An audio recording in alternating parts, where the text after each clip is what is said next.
Hello everyone, I am Douglas E. Welch and welcome back to another episode of In the Garden. Well, it's a lovely spring day here in the garden. I hope you forgive the audio. It may be a little windy and sometimes the mics can pick that up. For more information, you can always visit our website, douglasewelch.com. There you'll find links to a gardener's notebook as well as everything else that I do, including career opportunities, careers in new media, technology, IQ, and more. Well, today we're out here basically doing cleanup, pretty much like everyone else in their garden, no matter where you are in the country right now. Today we are focusing on our makeshift potting bench in the back. This was quite a mess out here, leaves and piles of pots and everything else. And so basically I just took everything off, neatened everything back up, stashed all my pots to use on the end. I have a few things growing here in the end. We have this lovely epiphyllum down here, which are throwing off new shoots. Both of them are. This is a Mexican fan palm, which volunteers readily out here in California.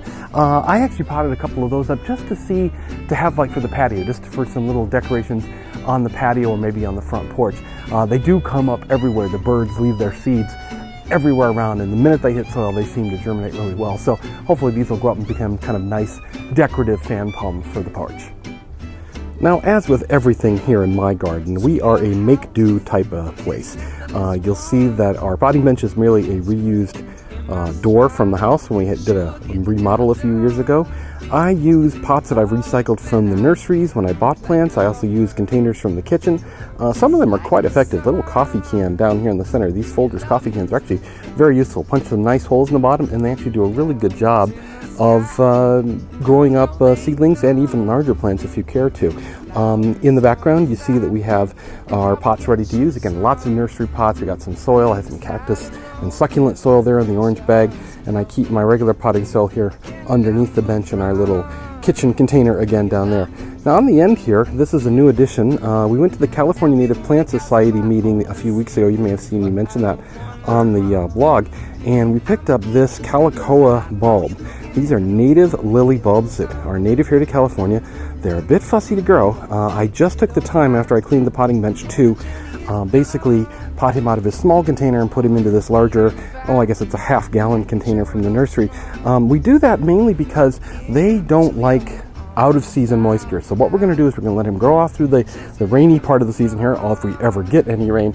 And once he flowers and dies back, we're going to put him in the garage or somewhere where he cannot get any water at all, because otherwise it's very possible that he may rot in the pot there, and we don't want that. Native bulbs are very prone to rotting.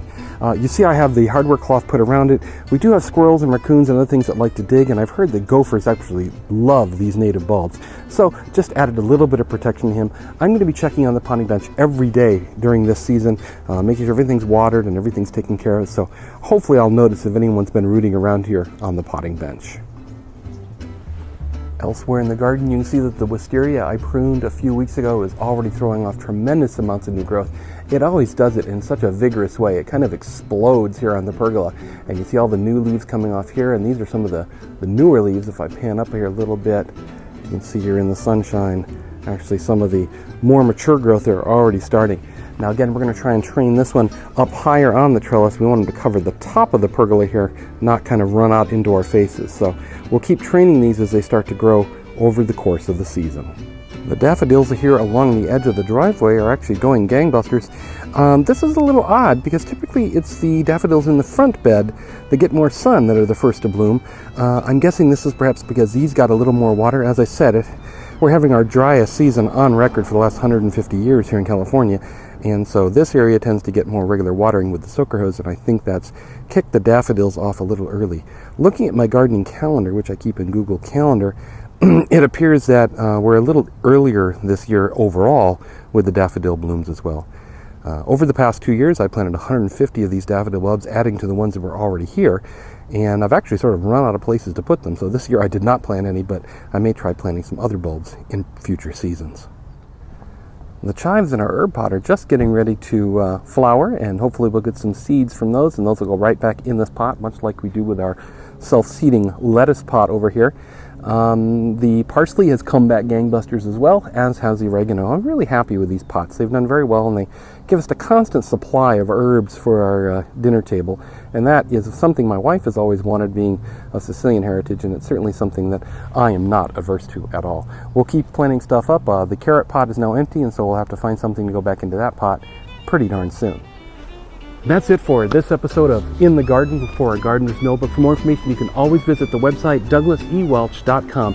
There you'll find links to Gardener's Notebook as well as everything else that I do.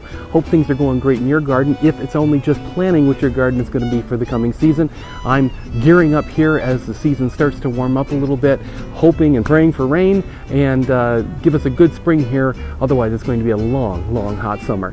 Until next time, I'm Douglas E. Welch. Keep on digging.